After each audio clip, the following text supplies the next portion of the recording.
خب بریم سراغ ویتامین ها. خیلی از پیجام دارن میذارن یه ذره گیج کننده است، اینجوری یاد بگیرید بهتره. ما کلا دو مدل ویتامین داریم، محلول در آب، محلول در چربی.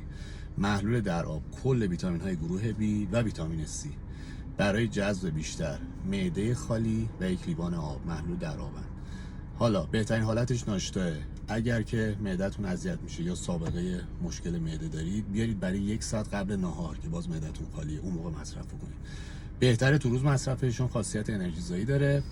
اگه بیشتر از نیاز بدن مصرف کنید، اضافهش از طریق ادرار دفع میشه. دو محلول در چربی K, D, A و E. این 4 تا ویتامین محلول در چربی هم برای جذب بیشتر نیاز به چربی دارن.